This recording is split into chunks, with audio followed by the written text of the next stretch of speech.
오늘 우리에게 주시는 하나님의 말씀은 사도행전 6장 1절부터 7절까지입니다. 이 시기에 제자들이 점점 불어났다. 그런데 그리스 말을 하는 유대 사람들이 히브리 말을 하는 유대 사람들에게 불평을 터뜨렸다. 그것은 자기네 과부들이 날마다 구호 음식을 나누어 받는 일에 소홀히 여김을 받기 때문이었다. 그래서 12사도가 제자들을 모두 불러놓고 말하였다. 우리가 하나님의 말씀을 전하는 일은 제쳐놓고서 음식 베푸는 일에 힘쓰는 것은 좋지 못합니다. 그러니 형제자매 여러분, 신망이 있고 성령과 지혜가 충만한 사람 7을 여러분 가운데서 뽑으십시오.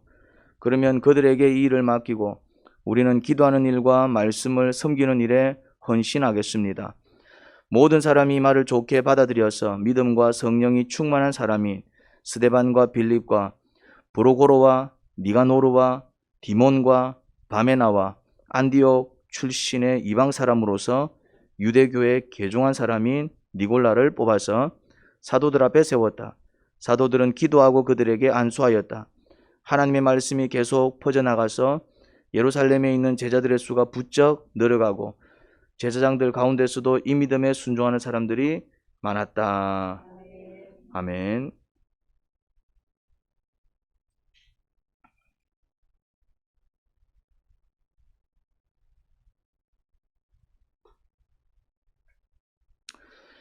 교회는 계속 부흥하였습니다. 예수님을 믿겠다고 모여드는 제자 수가 크게 불어났습니다. 이전과는 비교가 안 될 정도로 교회가 커졌습니다.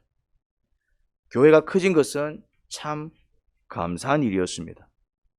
하지만 꼭 좋지만은 않았습니다. 교회가 커지면서 이전에는 없던 갈등이 빚어졌습니다. 사랑으로 하나였던 교회가 덩치가 커지면서 갈등과 분쟁이 야기되었습니다. 초대교회는 처음에 모든 소유를 공유할 정도로 사랑이 넘쳤습니다. 하나된 교회였습니다. 많이 가진 자들이 그들이 가진 것을 팔아 그 돈을 헌금하면 사도들이 그것을 필요한 사람들에게 나눠줬습니다. 그런데 그 사랑이 서서히 변질되기 시작했습니다. 초대교회 안에는 유대 땅에서 태어나 그곳에서 쭉 자라며 살고 있던 히브리파 유대인과 다른 나라에서 태어나 그곳에서 자라서 살다가 온 헬라파 유대인 두 부류가 있었습니다. 유대인도 두 종류였습니다. 그러니까 같은 유대인이어도 히브리파 유대인은 토박이고 헬라파 유대인은 다른 나라에서 온 외부인인 것입니다. 쉽게 말해 히브리파 유대인은 집주인인 거예요. 집주인. 쉽게 얘기하자면, 비유로 설명하자면 헬라파 유대인은 손님인 택인 거예요. 그래서 구호 음식을 나눌 때 히브리파 유대인들이 그들의 것을 먼저 챙기고 그 다음에 헬라파 유대인들이 이제 챙겼던 것 같아요. 그냥 뭐 헬라파 유대인들도 그냥 그렇게 받아들였던 것 같습니다. 처음에는 그냥 그렇게 했던 것 같아요. 이제 그러다 보니까네 헬라파 유대인들은 구호 음식을 못 받는 일이 생겼습니다. 히브리파 유대인들이 먼저 챙기고 그 다음에 이제 헬라파 유대인들이 챙기다 보니까 또 좀 풍요로울 때는 다 이렇게 뭐 챙겼지만은 또 조금 부족할 때는 이렇게 이제 헬라파 유대인들 중에서 이렇게 이제 받지 못하는 일이 벌어진 것이지요. 그런데 그런 일이 자주 발생하니까 헬라파 유대인들 가운데 이제 불만이 생기기 시작했습니다. 저 히브리파 유대인들 좀 너무하네. 뭐 한 번은 양보할 수 있어야지 뭐 매번 저거 먼저 챙기노. 늘 우리가 늘 이렇게 당하노. 이제 처음에는 그냥 막 그러려니 했는데 이게 시간이 자꾸 지나고 같은 일이 계속 반복되니까네 헬라파 유대인들 사이에 이제 불만이 생기기 시작한 거예요. 이제 아니 뭐 교회 안에서는 뭐 그리스도 안에서 다 하나라더만은 뭐 하나가 아니구만은 뭐 저거 뭐 챙기고 뭐 나머지 우리 주고 모자라면 우리가 굶어야 되고 불만이 원망이 되고 원망이 갈등이 되고 갈등이 다툼이 되고 다툼이 당파 짓기가 되었습니다. 교회 안에는 히브리파와 헬라파가 나뉘는 웃지 못할 일이 벌어졌던 것입니다.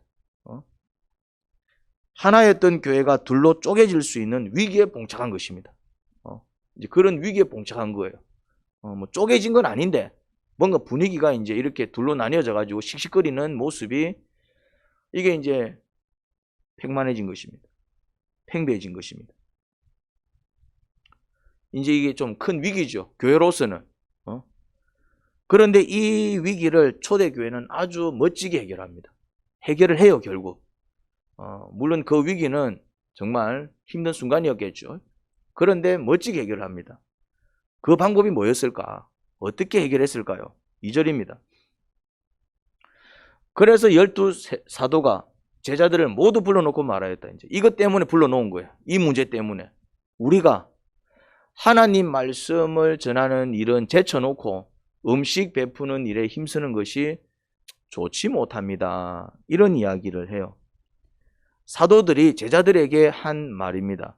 이 말이 가지는 의미가 뭘까요? 이 말이 가지는 의미. 이 말이 가지는 의미가 뭘까요? 우리가 하나님 말씀 전하는 일은 제쳐놓고 음식 베푸는 일에 힘쓰는 게 이게 좋지 못합니다. 이렇게 말한 이 말의 의미가 뭘까요? 사도들은 교회의 문제, 지금 문제가 생겼잖아요. 지금 교회가 둘로 쪼개질 수도 있는 위기라는 큰 문제가 생긴 거예요. 이 교회 문제, 이 큰 위기의 원인을 사도들은 그 원인을 자기 자신들한테서 찾고 있습니다. 교회 안에 사람도 많아지고 그러다 보니 일도 많아졌는데 일을 나누어서 하지 않고 그들이 다 한 것이 문제의 원인인 것처럼 고백을 하고 있습니다. 사도들은 문제의 원인을 어디서 찾았다고요? 그들 자신한테서 찾았습니다.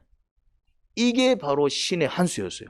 이게 뭐 별것 아닐 수도 있는데, 근데 이게 교회의 그런 큰 위기를 타파하는 아주 결정적인 신의 한 수가 됩니다. 뭐가요? 문제의 원인을 사도들이 그들 자신한테서 찾은 바로 이 행동이, 만약 교회의 문제의 원인을 히브리파 유대인들에게서 찾았으면 어떻게 됐을까요? 야, 왜 공정하게 구호 음식을 나누지 않고 너가 먼저 챙겼냐? 야, 너가 토박이어도 그러면 집주인으로서 이렇게 손님들을 먼저 대접을 하는 마음으로 그렇게 양보를 했어야지. 왜 너가 먼저 챙겼느냐? 문제의 원인을 히브리파 유대인들한테서 찾았으면 어떻게 됐을까요? 자, 반대로 문제의 원인을 헬라파 유대인들에게서 찾았으면요. 좀 억울해도, 좀 억울한 일을 당해도 차라리 기도하면서 하나님께 억울함을 호소하지 못할 망정 세상 사람처럼 원망이나 불평이나 해? 우리가 너 그래 가르쳤어? 했으면 어떻게 됐을까요? 그때는 진짜로 교회가 둘로 쪼개졌을 겁니다. 그때는 진짜로 교회가 둘로 쪼개졌을 거예요. 하지만 사도들은 문제의 원인을 히브리파에게서도 헬라파에게서도 찾지 않았습니다. 그렇다면 히브리파 유대인들한테 잘못이 없었습니까? 왜 없었습니까? 그들이 먼저 시작한 건데. 헬라파 유대인들한테서도 잘못한 게 없습니까? 어쨌거나 불평하고 원망한 것은 옳지 않은 모습이잖아요. 누가 먼저 했건 간에. 그들한테 문제가 없어가지고 그들은 정말 한 점 부끄러움 없는 깨끗한 자들이고 정말 그들이 추한 자들이었기 때문에 사도들이 아이고 우리가 잘못했네 한 게 아니라 오히려 사도들이 뭐 잘못했는데 열심히 일한 죄밖에 없는데 헌금 들어오면 나눠주고 말이지 막 말씀 전하고 기도해주고 말이지 그거 한 거밖에 없는데 그게 뭐 잘못이요 그게. 그런데 사도들은 히브리파 유대인들의 잘못을 지적하기보다는 헬라파 유대인들의 사람들의 잘못을 지적하기보다는 그들한테 잘못이 없는 것도 아니야. 오히려 그들의 잘못으로 인해서 이 지금까지 온 거예요 사실은. 그런데 그들은 어떻게 했다고요? 그럼에도 불구하고 문제의 원인을 사도들 자신한테 찾습니다. 우리가 하나님 말씀 전하는 일 제쳐놓고 음식을 베푸는 일에 힘쓴 게 이게 잘못한 것 같아. 우리가 잘못한 것 같아. 이 얘기예요. 우리가 잘못했네요. 좀 우리가 지혜롭게 일을 처리하지 못했네. 사도들이 이렇게 나오니까 분위기에 반전이 일어납니다. 히브리파 유대인들은 그들이 먼저 챙긴 것을 반성하고 자기들이 한 짓을 알 거 아니에요. 헬라파 유대인들은 또 불만을 토로한 것을 반성하고 자기들이 그런 행동을 했으니까.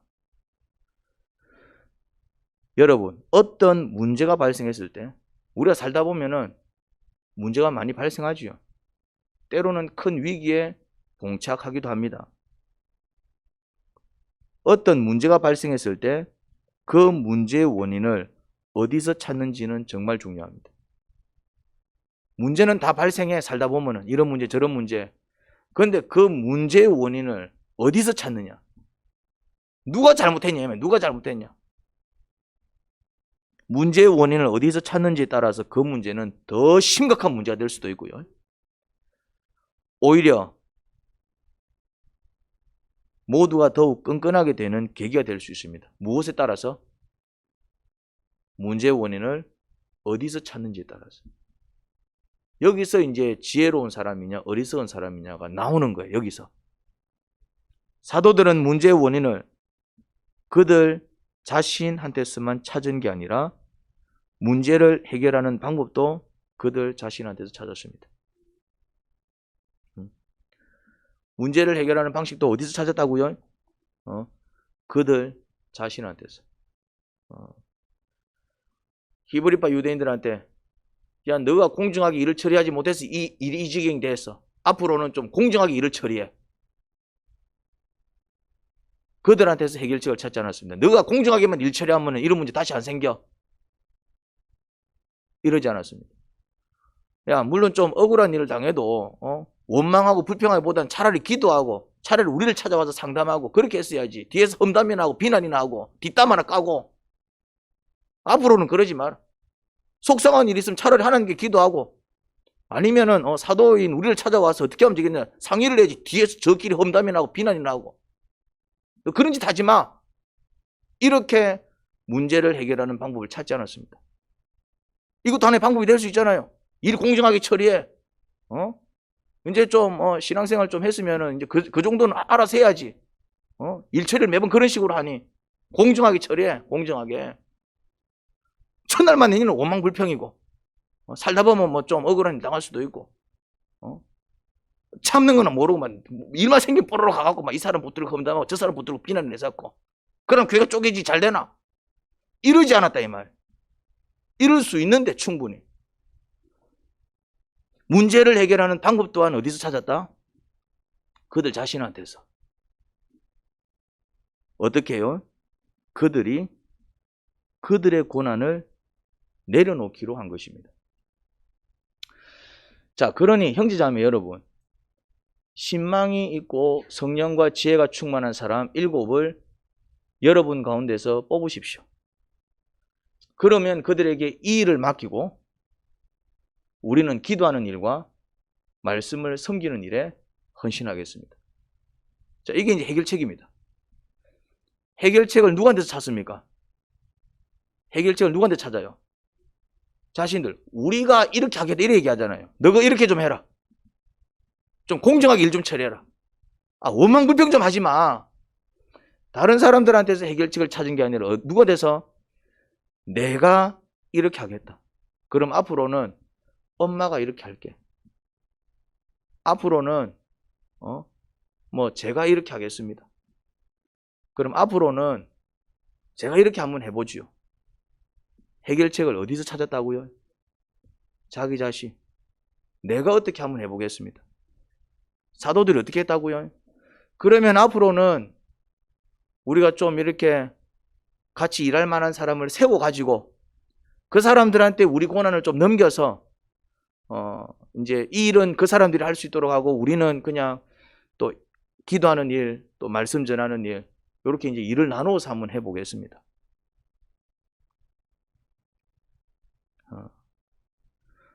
이제 이러면서 이제 최초의 집사가 뽑히게 됩니다. 집사가 뽑힌 과정이 이런 이유였어요. 집사가 뽑힌 이유. 그리고 사도들은 기도하는 일과 말씀을 섬기는 일에만 헌신하겠다고. 분업이 이루어집니다. 분업이. 사역의 분업이 이루어집니다. 집사들에게 맡기려고 한 일이 뭐였죠? 이 일은 집사들한테 맡기로 했잖아요. 이 일은 이들에게 맡기고, 이 일이 뭔데, 이 일? 그렇죠. 나누는, 구제하는 일. 이제 구호 음식을 나누는 일. 헌금이 들어오면은, 이제 이렇게 사람들 형편을 살펴서 필요한 사람들한테 나눠주는 일. 이전에 사도들이 이거 다 했다고. 말씀을 가르치는 일도 사도가 하고, 기도하는 일도 사도가. 사도들이 다 했어요. 사도들이. 모든 살림을 다 살았어요. 그런데 이제 이게 교회가 커지니까 자꾸 이제 문제가 생기니까, 그러면은, 이렇게 이제 헌금이 들어오고 구호 음식이 들어오면은 나누는 일은 누가 하고? 이제 새로 뽑히게 된 이들, 집사지요. 그리고 뽑히는 집사들입니다. 너가 좀 하고, 집사들이 하고. 그럼 우리는 이제 그러면은 기도하고 말씀을 섬기는 일, 그 일에만 전념을 하겠다. 그럼 여기서 질문을 한 가지 하겠습니다. 구제하는 일, 집사들한테 맡긴 구제하는 일과 그리고 사도들이 그것만 하겠다고 한 기도하는 일과 말씀을 섬기는 일 중, 둘 중 어느 것이 더 중요할까요? 어느 게 더 중요할까요? 기도하고 말씀을 섬기는 일, 이게 더 중요할까요? 아니면은 이렇게 헌금이 들어오면은 그걸로 가지고 또 사람들의 형편을 헤아려서 나눠주는 일, 이게 더 중요할까요? 어느 게 더 중요할까요? 어느 게 더 중요하지요? 구제하는 일은 집사들에게 맡기고, 기도하는 일과 말씀을 섬기는 일은 사도들이 하니까 기도하는 일과 말씀을 섬기는 일이 더 중요합니까? 더 중요할까요? 더 중요하지 않을까요? 아닙니다. 여기서 이제 실수를 해요. 아니라니까. 모두가 다 중요한 일들입니다. 그런데 왜 구제하는 일은 집사들에게 맡기고 기도하는 일과 말씀을 섬기는 일은 사도들이 계속했을까요? 구제하는 일을 사도들이 계속하고 기도하는 일과 말씀을 섬기는 일들을 집사님 맡기지. 뭐 다 똑같이 중요하면은. 왜 말씀을 섬기는 일과 기도하는 일은 사도들이 계속하고 구제하는 일은 집사들한테 맡겼을까요? 구제하는 일은 막 이렇게 음식을 나눠줘야 되고 막 또 설거지도 해줘야 되고 막 이래 또 사람을 찾아가 갖고 막 쌀도 팔아줘야 되고 막 허드렛 일이니까 그건 넌 집사가 너가 가고, 기도하는 일과 말씀을 전하는 일은 이거는 좀 이게 좀 있어 보이는 일이니까 이건 우리가 하고. 그래서 그렇게 한 겁니까? 이유는 한 가지입니다. 구제하는 일은 집사들도 할 수 있는 일이었고 기도하는 일과 말씀을 섬기는 일은 사도들만 할 수 있던 일이었기 때문에 그렇습니다. 은사 따라간 거예요. 은사 따라. 사도들이 윗사람이고, 근데 좀 이제 일이 많아지니까 일이 좀 많네. 혼자서 하기는 좀 힘들고 우리끼리 하기에는 조금 일을 좀 수월하게 하려고 알바생을 구한 게 아니다 이 말입니다. 알바생을 구한 게 아니에요. 알바생을. 집사들은 사도들의 일손을 들어주기 위한 알바생이 아닌 거예요. 그 뭡니까? 함께 하나님의 일을 감당하는 동력자였습니다. 그러니까 알바생을 구한 게 아니라 같이 하나님의 일을 감당할 동력자를 세운 거예요. 한번 그 자격을 보세요. 뭐라 적혀 있습니까? 신망이 있고 성령과 지혜가 충만한 사람, 그렇게 말하지 않습니까? 여러분 가운데 신망이 있고 성령과 지혜가 충만한 사람, 이런 사람을 뽑아요. 아무나 뽑은 게 아니라니까. 사실 이게 쉬운 게 아닙니다. 일종의 기득권을 내려놓는 거예요. 그들의 고난 중 일부를 위임하는 겁니다. 왜 그랬습니까? 교회를 건강하게 세우기 위해서 자기들이 주장할 수 있었던 어떤 기득권을 뭐했다? 포기한 것입니다. 사도들이 위기 가운데서 교회를 지킬 수 있었던 이유가 무엇입니까? 이유는 이것입니다. 사실 잘못을 누가 했죠? 오늘 사건에서 제일 먼저 잘못한 사람은 히브리파 유대인들이죠. 제일 먼저 잘못한 사람은 그들이 구호 음식을 공정하게 나누지 못한 것이 출발이 된 거잖아요. 그렇지만 그 다음 연쇄적으로 잘못한 사람 누굽니까?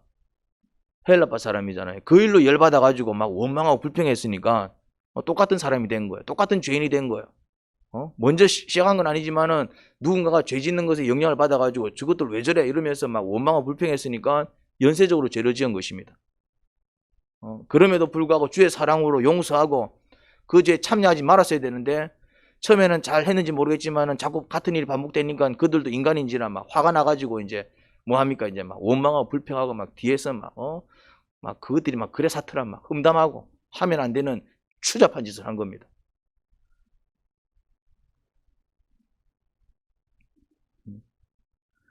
그로 인해 이제 히브리파와 헬라파가 이제 나뉘는 일이 이제 생기는 거예요, 이제. 그때 사도들도 연쇄적으로 또 다른 잘못을 할 수도 있었어요. 우리가 너희를 그렇게 가르쳤냐? 하면 그들의 잘못을 지적하고 그들을 정죄할 수도 있었습니다. 아마 그런 생각이 들었을지도 몰라요. 아, 이들이 왜 이러지? 우리가 그렇게 안 가르쳤는데. 화가 났을지도 모릅니다. 이런 교회를 위해서 우리가 뭐 계속 일해야 되나? 이런 자들을 위해서 우리가 뭐 수고할 이유가 뭐가 있는데? 이런 어떤 회의가 들었을지도 모릅니다. 이런 인간들을 더 가르쳐서 뭐하노? 가르쳐봐도 똑같은 일이 벌어지는데 라는 생각을 했을지도 모릅니다. 하지만 그들은 그때 그들의 생각에 휘둘리지 않고 오히려 문제의 원인을 그들 자신한테 돌렸습니다. 우리가 일 처리를 잘못했다. 요렇게 이제 우리가 좀 더 지혜롭게 일을 잘 처리했으면은 이 지경까지 오지 않았을 텐데 좀 미리 이제 이런 일이 일어날 걸 좀 염두에 두고 좀 손빠르게 좀 이렇게 지혜롭게 처신했으면은 이들이 이런 잘못을 저질렀겠나? 생각을 어떻게 했다고요? 돌려버렸습니다. 그리고 그러면 이제 이걸 해결해야 되는데 이제 해결하기 위해서 어떻게 하면 좋을까? 그들을 찾아가서 그들의 잘못을 따져서 바로 잡아주기보다는 그런 방법을 취하기보다는 오히려 그들의 고난 중 일부를 포기합니다. 찾아가서 히브리파한테 너가 왜 그랬냐 하면은 어떤 일이 벌어지겠어요? 또 이제 헬라파 찾아가서 너가 왜 그랬냐 하면 어떤 일이 벌어지겠어요? 이거는 싸움이 더 커지지 해결이 되겠습니까? 자신이 잘못한 것도 아닌데 사도들이 잘못한 건 아니잖아요. 사도들이 잘못한 건 아니잖아. 자신의 잘못으로 돌리고 또 그들이 잘못한 게 아니니까 굳이 그들이 책임질 필요도 없잖아요. 그런데 책임지지 않아도 되는데 자신의 고난 중 일부를 포기하는 것. 자신이 잘못한 것도 아닌데 마치 자신이 잘못한 것처럼 인정을 하고 또 굳이 자기가 책임을 안 져도 되는데 자기 책임이냐 그렇게 이제 고난을 포기하는 이러한 행동을 뭐라고 얘기합니까? 이걸 뭐라고 하지요? 이걸 뭐라고 합니까? 좀 보기 드문 모습이지만은 그래도 한 번씩 이런 모습이 세상 가운데 나타나고 훈훈한 모습이 생겨요. 이걸 뭐라 그러지요? 이걸 희생이라고 그러잖아. 누가 이런 짓을 잘합니까? 이런 짓을 잘하는 사람들이 있어. 이런 띨박한 짓을 잘하는 사람이 있습니다. 이런 멍청한 짓을 잘하는 사람이 있습니다. 지가 잘못한 것도 아닌데 마치 지가 잘못한 것처럼. 굳이 지가 책임질 필요도 없는데 마치 지가 이제 다 자기 책임이냐. 이런 띨박한 짓을 하는 사람이 있습니다. 누굴까요? 누가 이런 짓을 잘하지요? 정상적인 부모들이 이런 짓을 잘해요. 정상적인. 비정상적인 부모는 또 그렇지 않겠지만 요새는 또 비정상적인 부모들이 많아. 오히려 부모가 지 새끼를 지기 삐고 말이지. 하여튼 좀 요즘은 좀 그런 게 많은데 정상적인 부모라면은 이런 또라이 짓을 잘합니다. 정상적인 부모라면 자식이 사고 쳤을 때 사고 누가 쳤죠? 자식이 사고 쳤어요. 자식이. 그런데 정상적인 부모라면 자식이 사고 쳤는데 어떻게 합니까? 마치 자신이 사고를 친 양 머리를 숙여 사죄합니다. 죄송합니다. 죄송합니다. 사고는 누가 쳤는데? 자식이 쳤는데 죄송합니다. 죄송합니다. 선처를 부탁드립니다. 죄송합니다. 머리를 파박 숙여가면서 허리를 굽혀가면서 누가 그 짓을 하고 있습니까? 부모가 사고 쳤습니까? 부모가 애를 줍혔냐고요. 부모가 도둑질했냐고요. 부모가 때려 죽였냐고. 사고 친 놈은 따로 있어. 사고 친 놈은 아이씨 쥐가 나를 건드려가지고 사과해라. 내가 뭐 잘못했는데 이러고 있고 진짜 잘못한 놈은 내가 뭐 잘못했는데 이러고 있고 아무 잘못도 없는 부모는 어떻게 합니까? 아직 철이 없어가지고 제가 애를 잘못 키웠네. 죄송합니다. 부모가 뭐 잘못했는데 근데 그런 짓을 해요. 그럼 뭐라 얘기합니까? 치료비는 제가 어떻게든 해결해 드리겠습니다. 제가 어떻게든 보상해 드리겠습니다. 아니 자기가 부순 것도 아니고 자기가 때린 것도 아니고 자기가 사고 친 것도 아닌데 왜 자기가 책임지냐 말이야. 그런 짓을 하고 있더래요. 누가요? 정상적인 부모. 이유는 자기가 잘못한 것도 아닌데, 자기가 책임질 필요도 없는데 자기가 막 잘못한 것처럼 죄송해요, 죄송해요, 배상해 드릴게. 이유는 내가 자식을 잘못 키웠다는 이유로. 근데 진짜 잘못 키웠을까요? 이런 부모가 잘못 키웠을까요? 이걸 희생이라고 하죠. 이걸 희생이라고 합니다. 그런데 이런 희생을 하신 분이 또 있어요. 누가 이런 희생을 했죠? 예수님이. 예수님은 자기 죄 때문에 사형을 당하신 게 아닙니다. 우리 죄를 대신 지신 겁니다. 죄는 누가 지었어요? 죄는 내가 지었는데 벌은 누가 받으셨죠? 예수님이. 그런데 예수님이 벌 받으실 때 마치 어떻게 벌 받으신 줄 압니까? 마치 자기가 죄를 지은 것처럼 벌 받았어요. 마치 자기가 무슨 큰 죄를 지은 거예요. 내가 무슨 큰 죄를 지은 거예요. 예수님이 무슨 죄를 지었는데, 예수님이 뭘 잘못했는데, 우리를 사랑한 것밖에 없는데. 이걸 희생이라고 합니다. 이런 희생은 예수님을 믿는 사람만이 할 수 있습니다. 물론 가짜로 예수님을 믿는 사람, 믿는 척하는 사람이죠. 그런 사람들도 의외로 많이 있습니다. 그런 사람은 절대 이런 희생을 흉내낼 수 없습니다. 구원을 받은 사람만이 예수님의 희생을 약간 흉내낼 수 있습니다. 그래서 이 사람이 진짜 예수님을 믿는 사람인지 가짜로 믿는 사람인지는 뭐 보면 알 수 있다고요? 희생을 할 줄 아느냐, 희생을 못하느냐, 그거 보면 됩니다. 예수님을 진짜로 믿는 사람은 희생할 줄 압니다. 예수님을 믿는다라는 것은 예수님께서 나를 대신해서 희생당하셨다, 그것을 믿는 것이거든요. 그것을 믿을 때 구원을 받거든요. 그래서 정말 정상적으로 바르게 예수님을 정말 믿고 따르는 사람들은 뭐가 가능하다고요?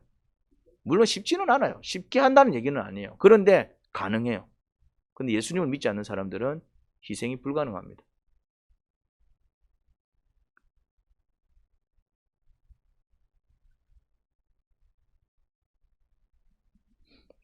사도들이 교회를 위해서 희생할 수 있었던 이유는, 사도들이 교회를 위해서 희생을 한 거지요. 자기들이 잘못한 것도 아닌데 우리가 잘못했네. 굳이 자기들이 책임을 지지 않아도 되는데, 그럼 우리가 이렇게 한번 해볼게. 그들이 교회를 위해서 희생할 수 있었던 이유가 뭘까요? 그들은 진짜 예수님을 믿고 구원을 받아서 그 예수님을 전하는 자들이었기 때문입니다. 그들이 전하는 예수님이 그들을 위해서 그렇게 희생하셨거든. 사도들이 예수님 믿으세요, 예수님 믿으세요, 예수님 믿으세요, 이분은 우리를 위해서 죽으셨고 부활하셨어요, 그렇게 전한 그 예수님이 뭐 하셨다고요? 그들을 위해서 희생하신 그 예수님이신 줄 믿는 자들이었기 때문에 그 예수님을 전하는 그들은 뭘 흉내낼 수 있었다? 주님의 희생을 온전히 주님처럼 100%는 아니어도 그래도 주님처럼 살려고 애를 쓰는 사람들이었고, 그 주님의 희생을 조금은 흉내를 낼 줄 아는 자들이었습니다. 희생할 줄 아는 사람은 이 땅에서는 사람들한테 존경을 받습니다. 희생할 줄 아는 사람들은 존경을 받습니다. 그러니까 이 사람은 참 가족을 위해서 희생한 사람이구나, 이 사람은 참 사회를 위해서 희생한 사람이구나, 이 사람은 참 희생할 줄 아는 사람이구나. 뭐 보면 알 수 있습니까? 뭐 보면 알 수 있을까요? 딱 보면 알 수 있습니다. 처음 보는데도 알 수 있습니다. 뭐 보면 알 수 있습니까? 주변 사람들이 그를 존경하느냐 아니면 손가락질하느냐 보면 됩니다. 그래, 저 사람 어떤 사람이에요? 아유, 저 사람 진짜 참 좋은 사람입니다. 이 사람은 희생할 줄 아는 사람이구나. 딱 답 나옵니다. 근데 참 보기는 저래도 저 인간 아닙니다. 답 나와요. 이 사람은 희생할 줄 모르는 사람. 엄마 어때? 우리 엄마는요? 하면서 우는 사람들이 있어요. 우리 엄마는 평생을 우리를 위해서 살았어요. 우는 사람들이 있어요. 그 엄마 본 적도 없어요. 답 나옵니다. 그 엄마는 그냥 희생하는 삶을 살았구나. 그 엄마 어때? 그거는 인간도 아닙니다. 내 앞에서 우르마 얘기하지 마세요! 답 나옵니다. 그 엄마는 희생할 줄 모르는 사람이었어요. 무슨 말 이해됩니까? 답은 거기서 나온다니까. 나는 희생했는데 필요 없습니다. 옆에 사람한테 물어봤을 때 저 사람은 정말 훌륭한 사람이에요. 정말 고마운 분이에요. 아, 희생할 줄 아는 사람이구나. 내가 너를 위해서 얼마나 많은 일을 했는데 내가 이것도 하고 저것도 하고. 저분 어떤 사람이에요? 말만 저래야 돼요. 지 때문에 상처받은 게 얼마나 크고 지 때문에 막 걱정하고 지 때문에 우리가 어려운 거는 그거는 모르고 막 저래 뭐 한두 가지 잘한 거고 저래 쌩쌩대면서 평생을 살고 있어요. 희생할 줄 모르는 사람이고. 희생할 줄 아는 사람은 사람들한테 존경을 받습니다. 그리고 천국에 가면 큰 상급을 받습니다. 상급은 누가 받는다고요? 희생한 자들이. 왜 하나님께서 예수님을 굉장히 영광스럽게 영화롭게 높이신 줄 아십니까? 희생하셨기 때문에. 그러니까 영광을 보면 얼마나 희생했는지 알아요. 영광이 억수로 크다. 천국에서 받는 그 상급의 영광이 억수로 크다. 그 사람은 어떻게 했다고요? 희생을 억수로 크게 했다는 얘기입니다. 천국 가면은 영광이 다 똑같을 것 같죠? 아닙니다. 해의 영광이 있고 달의 영광이 있고 어떤 사람은 별의 영광이 있고 영광이 다 다르대요. 어떤 사람은 금멸여관을 쓰고 있는데 어떤 사람은 개털모자 쓰고 있대요. 왜 그 사람은 금멸유관을 쓰고 있을까요? 그만큼 희생한 겁니다. 어떤 사람은 왜 개털모자 쓰고 있을까요? 그리고 그 축복이 후손들한테 내려가요. 그 축복이 후손들한테 내려가요. 후손들이 어떻게 사는지 정말 이렇게 후손들이 잘 돼 있는 그 어떤 집안 거슬러 올라가 보면은 이렇게 훌륭한 조상들이 많이 있어요. 그런데 막 집구석, 엉망인 집구석이 있죠. 이렇게 거슬러 올라가 보면은 그 조상들 참 이렇게, 아유, 참, 저 집은 저래 될 수밖에 없는 집안이네. 느낌이 딱 와요. 그 축복이 누구한테 그대로 내려간다고요? 후손들한테 내려갑니다. 그러니 희생을 배우셔야 해요. 희생할 수 있어야 합니다. 하지만 희생은 아무나 할 수 있는 게 아니더라고요. 희생해야지. 말이 쉽지. 희생은 아무나 할 수 있는 게 아니더라고요. 그냥 했다가 오히려 큰 낭패를 볼 수 있습니다. 수준은 안 되는데. 희생 좋지, 좋아 보인다고 그냥 따라했다가 가랑이 찢어질 수 있습니다. 수준은 안 되는데 한번 해볼까 하다가 나중에는 밥상 엎어집니다. 나도 이제 착한 아내가 돼야지. 여보 괜찮아. 속에서 부글부글 끓이는데 막, 여보 괜찮아. 속에서 부글부글 끓이는데, 여보 괜찮아. 이러다가 이제 막 나중에는 막, TV가 날아가 버리죠, 이제. 해대도 너무 한다! 이제 이래 되는 거예요, 이제. 수준이 안 되는 거예요, 수준이. 한다고 해서 되는 게 아니에요, 한다고 해가지고. 희생은 예수님을 믿고 구원을 받은 자만이 할 수 있는 것입니다. 이게 첫 번째 조건입니다. 주님께서 나를 위해서 희생하셨구나. 그 사랑을 깨달을 때 미안한 마음이 생기고 감사한 마음이 생기면서 그럼 나도 한번 희생 한번 해볼까? 되는 것이지. 그래도 될까 말까요, 사실은. 구원을 받았어도 희생을 배우지 않으면 쉽게 하기 어렵습니다. 구원을 받았어도 정말 예수님을 믿고 정말 주님 때문에 내가 구원받았어 믿어도 희생을 배우지 않으면 그냥 또 곧잘 할 수 있는 게 아니다 이 말입니다. 그래서 구원도 받아야 하고요. 희생을 배우셔야 합니다. 여러분, 희생을 억울한 일로 생각하지 마세요. 억울하게 생각이 된다. 그럼 수준이 안 되는 겁니다. 가족들을 위해서 사는 게 억울하게 느껴져. 내가 이 집에 식모로 시집 왔나? 왜 첫날만날 내만 참아야 돼? 뭔가 자꾸 억울하게 느껴지면은 이게 수준이 안 되는 거예요. 아직. 이게 아직 수준이 안 되는 거예요. 내가 걸어보면 수준이 안 되는 것 같아. 왜냐하면 좀 내 생각 속에는 내시 얼마나 참아야 되노? 막 그런 생각 한 번씩 들어요. 그걸 보면은 아직 좀 충분히 이렇게 희생할 수 있는 수준은 아닌가 보다. 네, 그런 느낌이 들어요. 물론 기도는 많이 하고 또 이제 그런 목사가 되기 위해서 노력은 하고 있지만은, 그런데 이제 한 번씩 막 감당이 안 돼가지고 막 목표가 뭐 다 치고 싶을 때가 이제 한 번씩 생겨요. 이제 내가 이렇게까지 해야 되나 싶기도 하고 막. 이건 뭘 의미한다고요? 수준이 안 돼.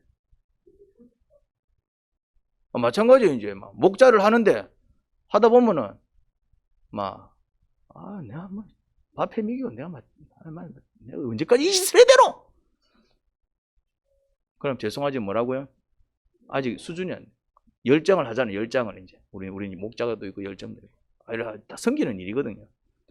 그냥 막 나름대로 신경 쓰는데 뭐가 이렇게 조금 결과가 좀 시원찮고 막 자꾸 막 사람 속을 상하게 하면은 내가 뭐 돈 받고 하는 것도 아닌데 내가 뭐 이런 수모를 꼭 당해야 되나? 이래 뭔가 이렇게 희생하는 게 희생으로 느껴지지 않고 억울하게 느껴지면 이게 뭐라고요? 아직 내가 수준이 좀 안 되는구나. 시집을 가가지고 혹은 장가를 가서 이제 결혼을 하고 이제 아이들을 키우는데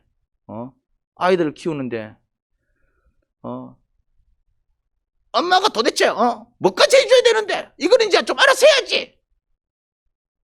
그러면 애들도 잘못한 게 있지만은 아직 그 엄마는 뭔가 아이들을 위해서 더 이렇게 희생할 수 있는 수준이 안 되는 것이죠.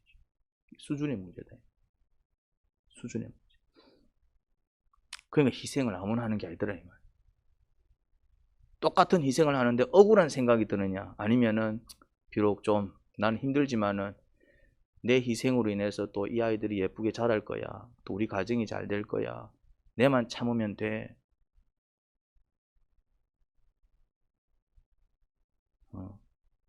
그래서 희생하는 자들에게는 상급이 있는 거예요.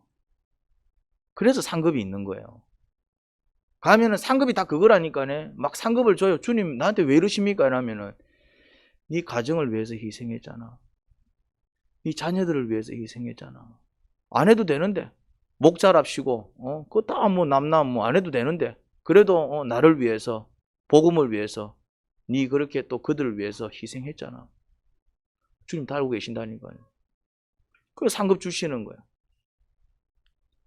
상급 주시. 니는 천국 들어가라. 니는 정말 나를 위해서 살았다. 내가 배가 고플 때 니는 밥도 주고 막 내가 옥에 갇혀 있으면 와서 위로도 해주고 니 그랬죠. 제가 언제 그랬는데요? 시극이 작은 자 한 사람한테 한 게 나한테 한 거야. 니 그때 밥 못 먹고 막 비빌거리고 있는 거지 그 사람 불쌍히 여기 밥 한 그릇 줬잖아. 그런 적은 있거든.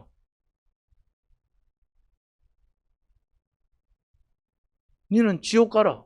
내 지옥 갈 만큼 큰 잘못했습니까? 잘못했지. 니네 배고플 때 밥도 안 주고 뭐 내 아파 누워 있을 때는 뭐 병원도 한번 안 찾아오. 니 그랬죠. 제가 언제 그랬습니까? 주님 아프면 제가 당장에 달려가지요. 주님 배가 고프면 내가 막 상대를 부르지 차려주지. 내가 주님 나한테 그런 말씀 하신 적 없었잖아요.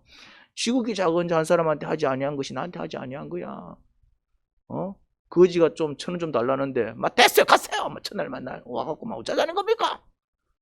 문박이나 주고 말이지. 니 안 그랬냐? 그렇게 한 기억이 나. 이 희생할 줄 아는 사람. 반대로 희생할 줄 모르고 또 이제 이런 사람들이 있어요. 걱정과 한심과 실망을 안겨주는 인생을 사는 사람들이 있어요. 보면 늘 걱정만 끼치는 거야. 하는 게 늘 걱정스러워. 하는 게 늘 한심스러워. 자, 왜 저래 살까? 늘 실망을 안겨줘. 이런 사람. 늘 보면 막 걱정 끼치고, 늘 한심 끼치고, 늘 실망 끼치고. 또 이런 인생 살아가는 사람들이 있어요.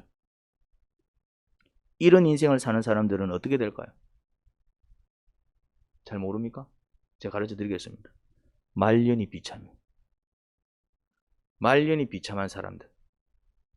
이렇게 좀 뭔가 이렇게 하여튼 비참하게 살아가는 사람들이 있어요. 그래, 어르신, 자녀들 없어요, 자녀들. 몰라. 자녀들 없어요.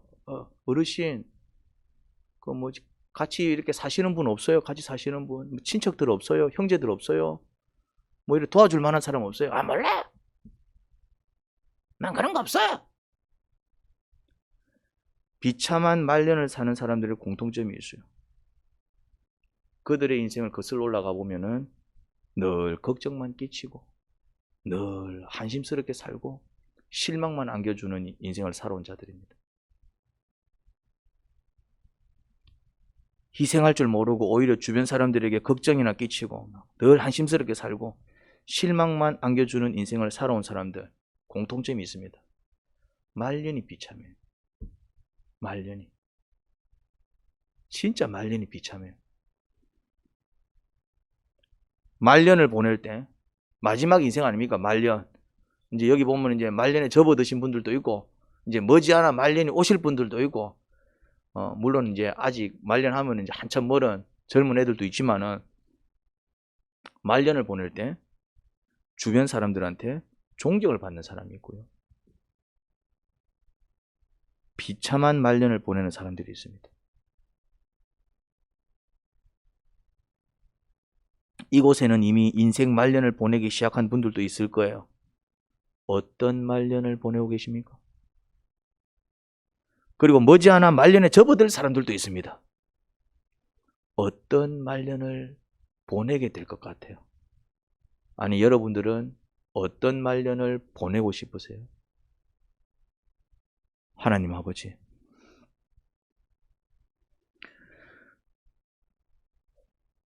희생할 줄 아는 사람들은 존경받는 인생을 삽니다. 하지만 희생할 줄 모르고 걱정이나 끼치고 실망이나 끼치고 한심스럽게 사는 사람들은 그냥 그렇게만 사는 사람들은 참 비참한 말년을 맞이합니다. 아버지, 저희는 그래도 정말 하나님께 인정받고 사람들한테 존경받는 참 그런 인생 살고 싶네요. 하지만 아무나 그런 인생, 그런 축복을 누리는 게 아닙니다. 그런 축복 누릴 만한 자격이 되어야지요. 희생하는 사람들이 그런 축복을 누립니다. 아버지, 저희에게 희생을 가르쳐 주세요. 희생하는 사람들이 되고 싶습니다. 하지만 그게 아무나 할 수 있는 게 아니더라고요. 또 그만큼 수준이 있어야 되고요. 또 나를 위해서 희생하신 그 주님의 사랑이 내 속에 충만할 때에 그 감사함과 그 죄송함이 사무칠 때에 나도 그렇게 한번 살아볼까? 그 결단이 일어나는 것입니다. 그러니 우리 영혼 구원해 주시고 주님 따라 그 희생 한번 흉내내는 멋진 인생 살게 하세요. 예수님 이름으로 기도합니다. 아멘.